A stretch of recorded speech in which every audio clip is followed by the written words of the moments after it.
To commit. I got one who ride my face, another one ride my dick. Like on Santa Claus, I check the nigga off to the list. Christmas, got a fish tank, no fishes. Outside, the deep end, the deep. Ain't no nobody down, see when them grinding. Tryna have this nigga right in front. Episode 2, let's go.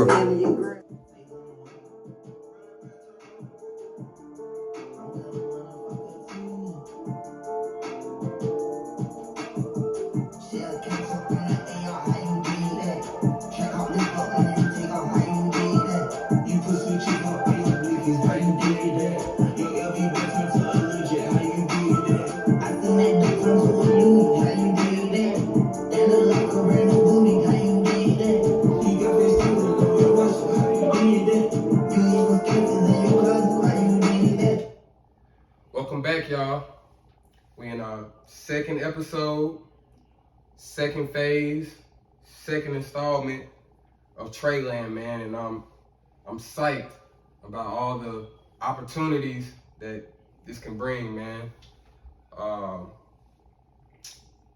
Before we just fully just dive into what we're getting into tonight, I have to take time to thank y'all, man. I really didn't have any expectations for the first episode. It was really kind of like a prototype episode. More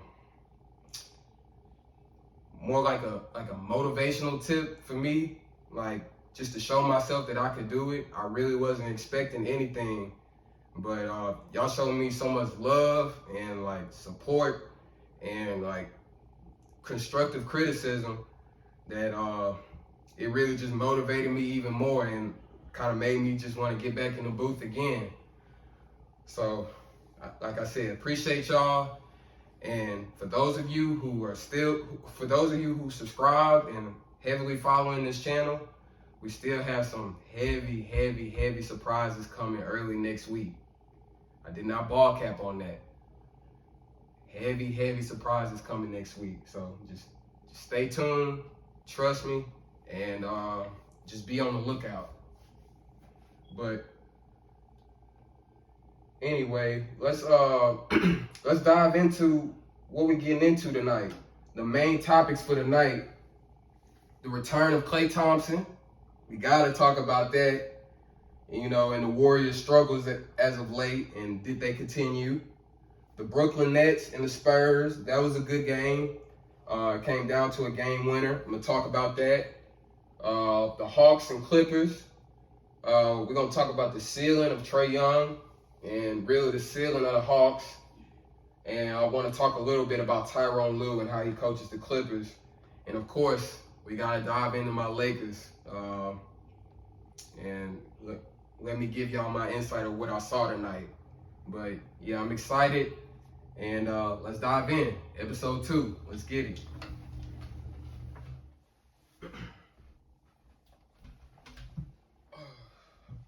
All right, man. First things first, let's dive into the Warriors and Cavaliers game and the return of Klay Thompson. Golden State needed Klay Thompson badly. They did. They've been struggling the last few games. And I really think what it was, I think teams that started to kind of figure out Steph. I'm not going to say figured him out, but I guess they found a short recipe, I guess, to defend him, as far as teams started switching very quickly and very high, not letting them get those pull-up threes off the ball screen. And a lot of teams were really forcing him to the basket. And really, for the majority of his career, he's been known as a great finisher with both hands. But this season, and particularly lately, he's been struggling to finish at the rim. And all these NBA teams, they have analytic departments and things like that. They have people that keep up with the numbers of one side of the floor. It gets that precise. So they have people telling their coaches, what Curry is struggling in, and like, you know, and like what will deter him from getting into his rhythm. And, you know, they were just locking in on that. And I think another reason why the Warriors were struggling, I think Draymond's been in and out the lineup. And, that has a lot to do with Curry's open looks. You know, Draymond and Curry, they have a outstanding chemistry. You know, they know where each other are. They've been playing with each other for 6-7 years. And, you know, some things are just automatic with them on the floor. And it's just clear as day that Steph plays better when Draymond is playing. But let's get into I guess why the Warriors would miss KLAY, and let's dive into what happened tonight in the game. So obviously KLAY is a basketball purist. Everybody who really keeps up with basketball, I don't really know a lot of Klay Thompson haters. Anybody that loves the game of basketball, they probably like Klay Thompson. But everyone knows he's probably going to go down as the second, third best shooter of all time. But it's other things that he does on the floor that helps the Warriors. Him coming back, it takes so much pressure off Steph in a number of ways. Obviously, the shooting. It's going to take a while, but he's going to get his shooting back. The defense. He's an all-NBA defender. And now with Wiggins, KLAY, and Draymond, they got 3 elite defenders in the starting lineup. And Curry, they don't have a most improved defensive player, but if they did, he would be on that list. He's really been locked in and giving effort on that end. I need to look up the exact numbers, but I think he's averaging a career high in steals, and he's bulked up a lot too. I think he got tired of teams trying to switch on to him in the playoffs, basically using him as the mismatch, and I'm sure he got tired of that and tired of Harden torching him in the playoffs, so he put on a couple of pounds of muscle, and he's improved a lot defensively. 2 elite wings in the starting lineup. Jordan Poole gets to move into his natural position, which is I think he's a natural 6-man. I think he's one of those microwave players. He gets a couple shots in, even if it's a miss, if he gets a couple shots up, it feels good, and he can give you 30 some games, and give you maybe even lose his mind and get 40, but it's not going to be consistent. And I just kind of think that's the type of player Jordan Poole is. I mean, and he's a great player, but like I don't think he's the Warriors' starting shooting guard. But man, KLAY just kind of makes the Warriors just, I'm not going to say unstoppable, but just really hard to guard, man. The Warriors, they have, how I want to say this. The Warriors, they have rules in their offense. It's rules. Like, they don't really run sets. Well, they run sets, but it's very few sets. They have, like, rules, kind of like, I don't know if you've ever played for a basketball team that like runs motion offense, like where you dribble at, you gotta cut, things like that. Like they have rules in their offense, and one of their rules is if Steph Curry is ever below you, you down screen for him. No matter where he's at on the floor, in the backcourt, if he's below you, you down screen for him. Everyone has to do this except Klay Thompson. And the rule applies to Klay Thompson too.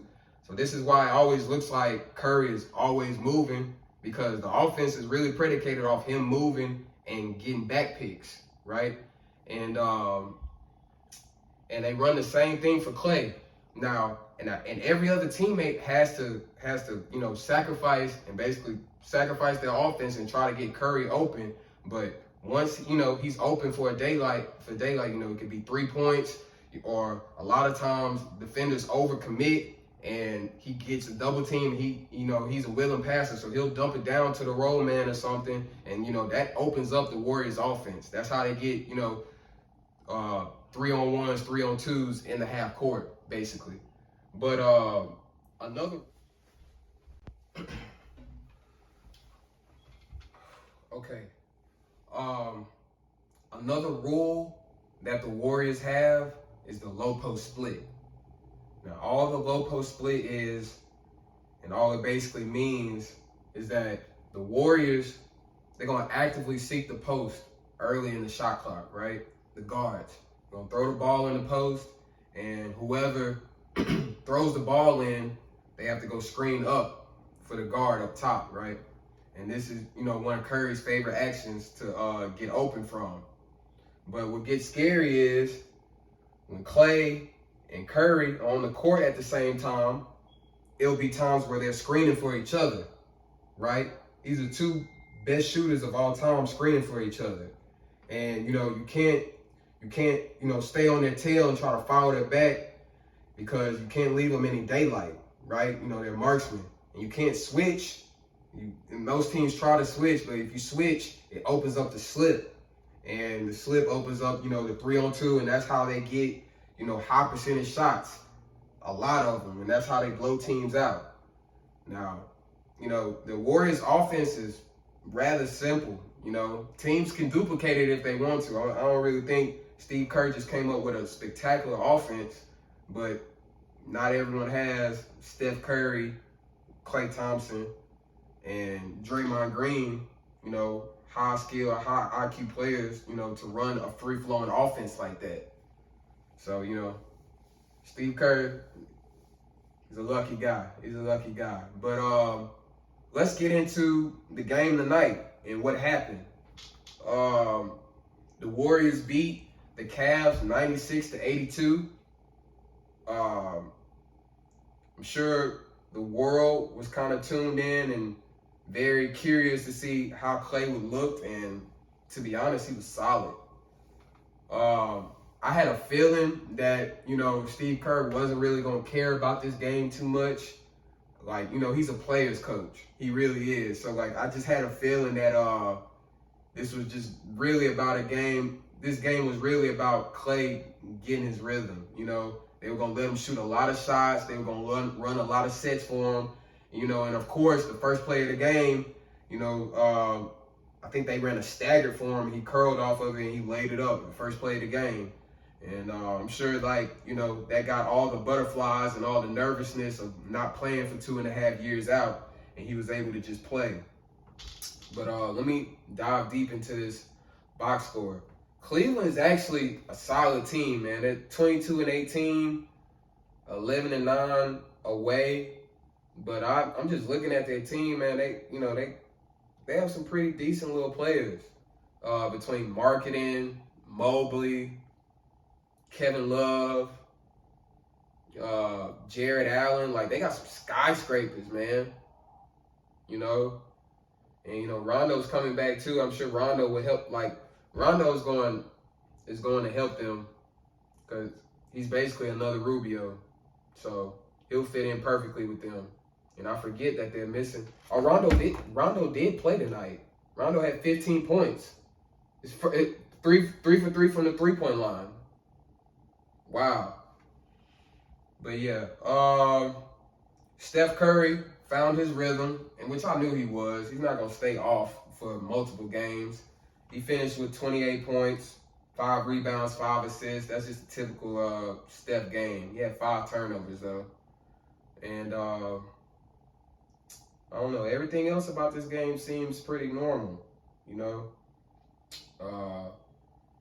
Like I said, the Warriors just went out their way to try to get Klay involved with the game. He got 18 shot attempts in 20 minutes. So, he was definitely shooting it. And, I think it's not going to take a long time. I think by the second or third game, we're going to see something crazy by Klay Thompson. When I say crazy, you know what I mean by crazy, something record breaking. So, I'm pretty excited about that. Let's get into the next game. Who else played? The Nets and the Spurs. That was a good game. That was a good game. Some things that I saw in that, basically the same thing that I told y'all on the last episode. Kevin Durant has to do too much for this team to stay in the game. They won 121 to 119.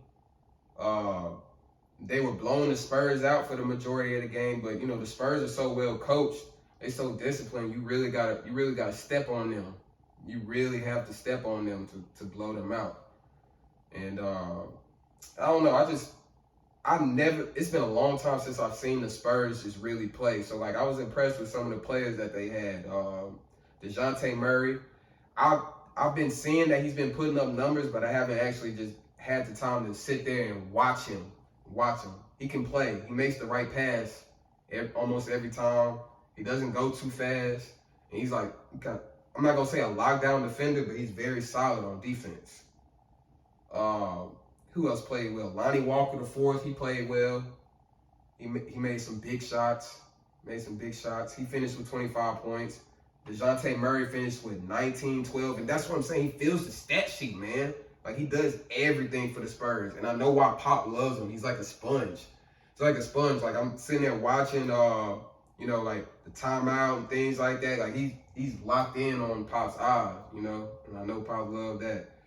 But, as far as with the Nets, KD just has to do too much for this team to stay in it on offense and defense. But they got the win. Harden finished with 26, 12, and 7. That's like 6 turnovers though, but he's gonna have the ball in his hand the whole game. So I guess we can take that. 16 points from Claxton. He's the X factor. Claxton is the X factor. Of course, Kyrie is the X factor too, but Claxton becoming a good player and becoming a force down low consistently takes Brooklyn to another level. And when he plays well, they usually win. It's only some games where he's just very unaggressive and just out of there. But that's what kind of young players do though. What else? The Hawks and the Clippers. I had time to catch this game too. The Clippers beat the Hawks 106 to 93. And some things that I saw with that game. Tyronn Lue may be the best coach in the league, man. I know I just got done talking about Greg Popovich, and that was really the main reasons why I tuned into this game. I wanted to see, basically how the Clippers would compete with basically no stars on the court, and they won. Tyronn Lue is the best coach in the league. He's getting production out of every single person that's playing. I'm looking at the box score: 10 points from Batum, 15 from Marcus Morris Sr., 8 from Zubac, 12 from Reggie Jackson, 21 from Aaron Coffey. I have no idea who that is. 16 points from Ibaka, 12 points from Eric Bledsoe, but he was plus 23 and plus minus. So, shot 47% from the field. Solid, 85% from the free throw line. They just kind of just did what they were supposed to do. And the Hawks shot 26% from the three-point line, 7 for 26. And I guess the main thing that I just saw with that is that same thing I've been saying. The Clippers just would not quit. The Hawks, they were throwing haymakers. They'll have these spectacular plays. Trae Young is astonishing. I want to get to him in a second. But like I said, Trae Young is an amazing player. But the Clippers just would not go away at all. And they just kept punching. And they ended up outscoring the Hawks 27-20 in the third quarter. And they tied it up for points in the fourth. And that's really just all they needed. I guess the main question that I had, and the main thing that I want to talk about with Trae Young is, what's the ceiling for Trae Young? What do y'all think? He gets Curry comparisons. He gets like Steve Nash comparisons. He's one of my favorite players in the league. You know, like somebody that can shoot like that, pass like that, and really just kind of elevate their team just effortlessly. I love that, man. And I want to know what's his ceiling, because I really feel like Trae Young can be an MVP in this league. Those type of players, they end up being MVPs, and I really feel like the Hawks can be a great team. Look like they have a great team on paper. I guess they just haven't quite put it together yet. And really, that may come down to coaching. Same thing that I'm talking about. Trae Young may end up finding a coach, and he may catch the Hawks in the NBA championship one day or something. Because they definitely have some gunslingers. Cam Reddish, Gallinari, Bogdanovic, Herter. You know, they got some guys that can put it in the basket. So, you know. But, you know, they're 7 for 20. They're 17 and 22, 9 and 13 away. They're just underachieving right now. So, hopefully they figure it out and turn it around before the end of the season. The next game we got to talk about is my Lakers. And I'm getting depressed looking at this because they tried to make this a game.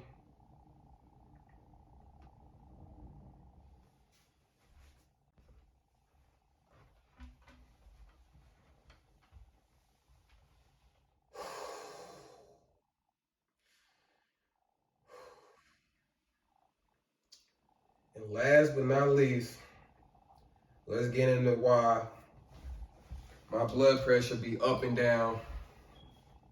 These god doggone Lakers, man. Oh, bro. He was playing so well. I hate the Grizzlies, man. Oh, man, I hate the Grizzlies, man. And I don't know what it is about Ja Morant. Like, he takes it so personal when he plays the Lakers. Like, he just... I take both of those things back. I don't hate the Grizzlies. They are nice, ascending team, young team. They got a lot of great young players. And Ja Morant has been playing out his mind no matter who he's been playing. But they have just been beating the crap out of us every single game this year. I think we played them like 3 times, and it's been a blowout every time. We ended up losing 127 to 119, but that did not do this game justice. We were losing by over 20 points the majority of the game. And I really don't, like, it's really nothing to talk about on the Lakers side. What do y'all want to talk about? LeBron had 35 points. What's new with that?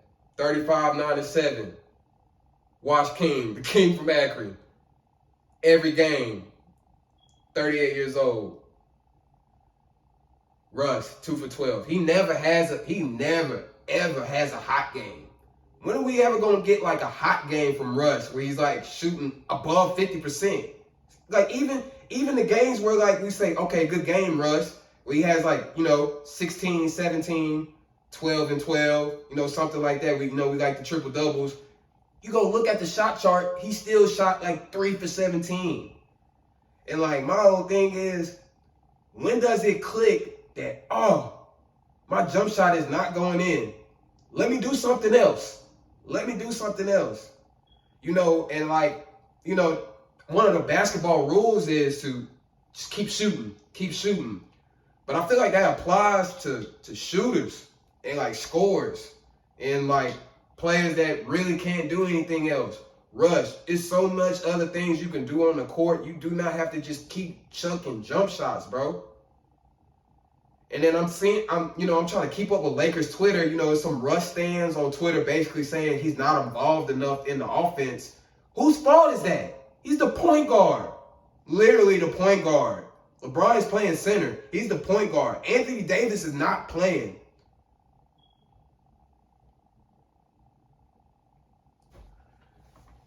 Like I really just don't know what to say. Desmond Bain killed us.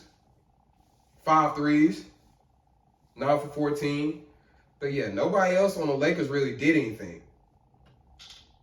Except my boy Austin Reeves. stock going up on him too. That's my rookie. He leads the Lakers in plus minus this year. He needs to play more, and I'm gonna keep saying it until I see him either in the starting lineup or like the 7th man off the bench. I'm gonna continue to vouch for this guy because every game he plays well, even if he's not scoring. And that's all I really just ask for is for role players to do what they're supposed to do. And why is Trevor Ariza still barely playing 12 minutes, 1 for 1 from 3? I don't even think he's missed a 3-pointer yet I don't think Trevor Ariza has missed a 3-pointer since he's played for the Lakers this year. And if he has, I think he's like 7 for 8 type thing. But he's like he's barely playing. He's barely playing. I know he's hurt. That's obviously why he's not playing. But hurry up and get back right, TA. Because I need TA to start and play that starting wing and play big minutes. Because that's really our prime defender when it comes to these wings. Avery Bradley didn't do anything. I'm gonna cut Malik Monk a break because he's been flashing as of late. So I'm gonna cut him a break for this bad game. But you know, the Grizzlies are just a physical team, man. They're just physical. You know, they not scared. They're not about to back down from anybody. And I really think they get that. I really think they get that aura of like, I'm not scared of nothing from Ja. You know, it's all about. When it comes to an army, it's all about, you know, who's leading the troops. And, you know, if you got a scary leader or you got a wish-washy leader, you know, you're going to be wishy-washy and scary. You know, same thing if you have a great leader. I just feel like Jai just a great little young leader.